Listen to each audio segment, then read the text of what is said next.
Voilà pourquoi, en vertu des pouvoirs qui me sont conférés par l'article 87 de la Constitution, et après avoir consulté le Conseil constitutionnel sur la bonne date, le Premier ministre et le Président de l'Assemblée nationale sur l'opportunité, je dissous l'Assemblée nationale. La date des élections législatives est ainsi fixée au dimanche 17 novembre 2024. Ishure ry'abarundi bose ni ishure ribategurira guca bugufi, guhariranira, gusubiza hamwe iterambere hamwe no kuroranirwa. Tubandanye urugendo maze tugaruze umunezero Satani yatunyaze. Tuganire ku vyerekeye politiki. Umukuru w'igihugu ca Senegal, Perezida Diomaye Faye, yaraye akomboye inama nshingamateka acavuga yuko amatora mashasha y'abashingamateka azoba itariki 17 z'ukwezi kwa11. Kubera iki bibaye nkuko? Kubera iki Perezida akuyeho inama nshingamateka? Ivyo vyari bimenyerewe, birakogwa, amategeko aravyemera. Ryari bishika gute? Tubanza twibukanye kahise ka hafi k'aba bagabo babiri, umukuru w'igihugu Diomaye Faye na Ousmane Sonko, umushikiranganje wa mbere wa Senegal. Abo bagabo babiri bari mu mugambwe witwa PASTEF. Ubu Ousmane Sonko yapfunzwe yagirizwa yuko yagomoye abanyagihugu bakaja mw'ibarabara banka ikiringo kigira gatatu c'uwahoze arongoye ico gihugu Macky Sall. Aba aragiye mu munyororo. Diomaye Faye nawe yagiye mu munyororo yagirizwa kuvuga yuko abacamanza bahengama. Ousmane Sonko niwe yatanguye mu munyororo, hanyuma Diomaye Faye afungwa mu nyuma. Abagabo babiri bari mu munyororo, amatora arategurwa. Itariki 14 z'ukwezi kwa gatatu mu 2024 hasigaye iminsi 10 gusa kugira ngo amatora abe. Amatora yategerezwa kuba itariki 24 z'ukwezi kwa gatatu. Perezida Macky Sall akoranye na leta yiwe atanga ikigongwe, ico bita amnesty, kugira ngo habe amahoro muri Senegal, demokarasi ishinge imizi. Ngabo rero baba barasohotse ibohero. Diomaye Faye yaramaze mu ibohero imisi 335. Sonko nawe yagomba kwize imyaka 2. Kandi wewe yazari yaciriwe n'urubanza. Zambohe ngizo zirasohotse ibohero. Abanywanyi ba PASTEF baranezerwa cane. Aho amatora asigaje imisi 10. Kubera Sonko yari yaciriwe urubanza, no kuvuga ngo amategeko ntiyamwemerera kwitoza nk'umukuru w'igihugu. Baca bagena Diomaye Faye kugira ngo abe umukandida umukuru w'igihugu. Nuko itariki 24 haheze imisi 10 gusa amatora araba, hanyuma Diomaye Faye atsinda ku bice 54 kwijana. Murumva yuko ari ibintu by'igitangaza vyabaye. Abasenegale bashitse ku rundi rwego mu bijanye na demokrasi. Abanyagihugu bo muri Senegal barafise ubwenge. Nuko Diomaye Faye ava mu ibohero aba umukuru w'igihugu. Amaze kuba umukuru w'igihugu acagena Ousmane Sonko kugira ngo abe umushikiranganje wa mbere. Bamwe bari mbohe, bamwe baraba prisonnier, aba aribo batwara Senegal. Bantu b'Imana, twe twicisha bugufi, ibintu birahinduka. ibintu birashobora kuzunguruka ntihagire n'uwumenya ingene vyagenze. Nta wibaza yuko aba bagabo bova mw'ibohero bakaba abategetsi bakomeye b'igihugu. Abagabo rero naho batowe kuri ayo majwi twavuze, kuri ivyo bice twavuze, ntiborohewe na gatoya. Baronse abashinga amateka bake cane. Nukuvuga ngo ku bashinga amateka 165 bari bafise abashinga amateka 23 gusa. Abasigaye nabo bari abo batavuga rumwe. Nukuvuga ngo ingingo zose bafata kugira ngo programme biyemeje, programme bemereye abanyagihugu ije mu ngiro, abashinga amateka bo muri opposition baca bayibroka. Abashinga amateka rero baza baradepoje motion de censure yo gukura umushikiranganje wa mbere na leta yiwe. Bagira bati dutegerezwa gukura umushikiranganje wa mbere na leta yiwe vyanka vyakunda.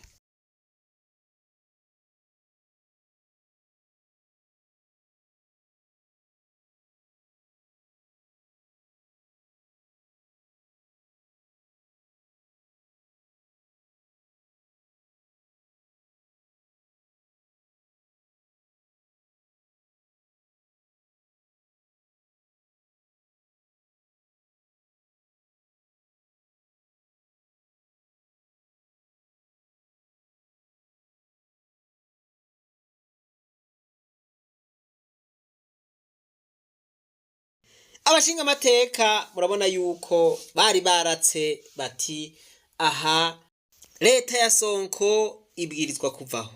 Sonko nawe ati ahubwo abashinga amateka bakeneye kuja gukora ibindi, nibaje mu yandi mafere.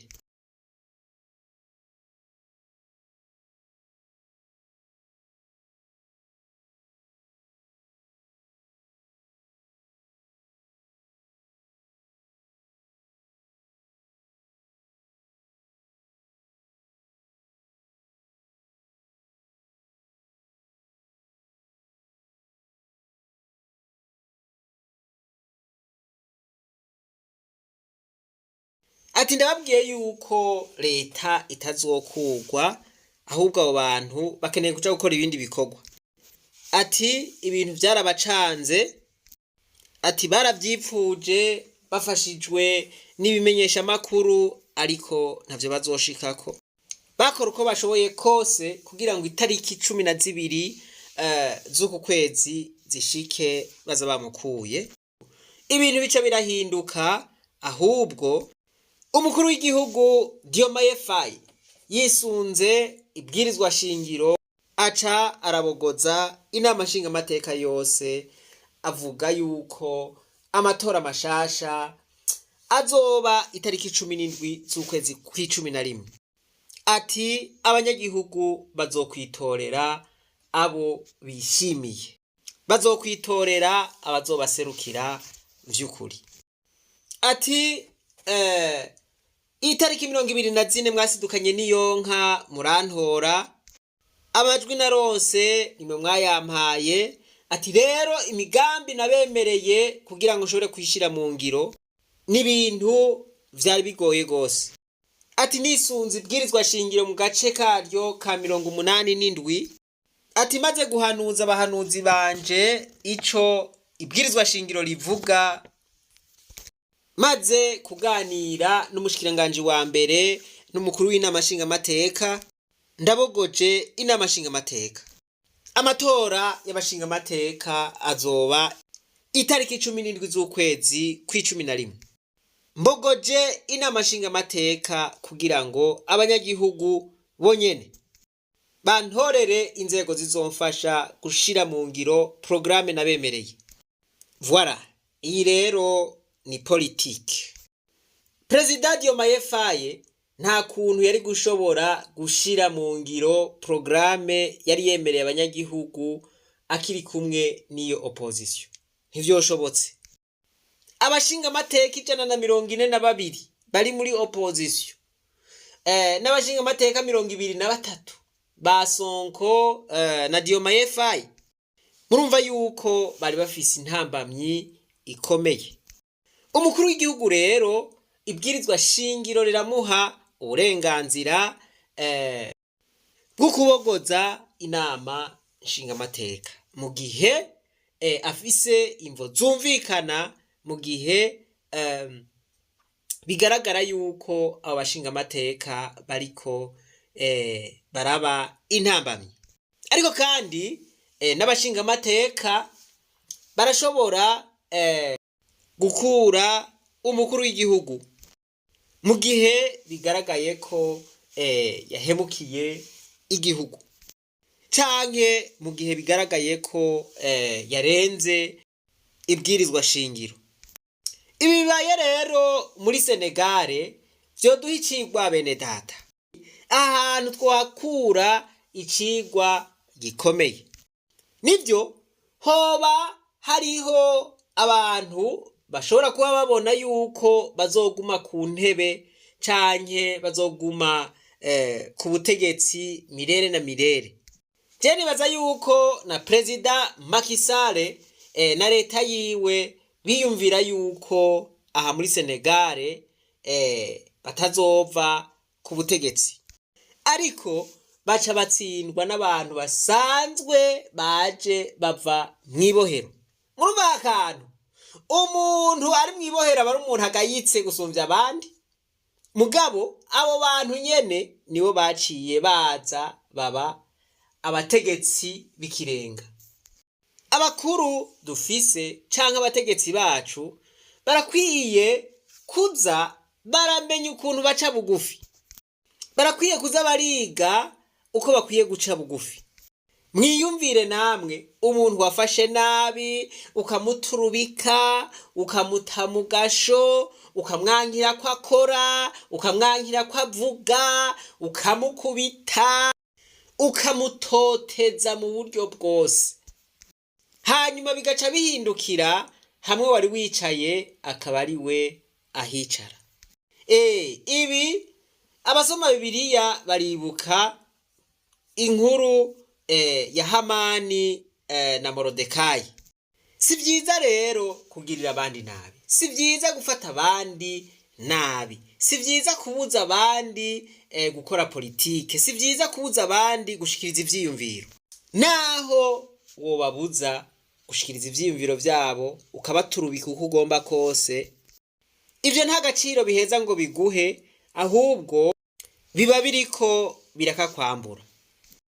Uravye rero kino gihe ingene biriko biragenda mu Burundi, aho imigambwe nka yose isa n'iri kwiridoga, yidogera umugambwe uri ku butegetsi ko wikumiyeko vyose. Nuko umunsi tutazi natwe mu Burundi harashobora kuba igitangaza, ugasanga abanyagihugu bakanuye, batoye uwundi muntu atanu wiyumvira yuko yoba umukuru w'igihugu.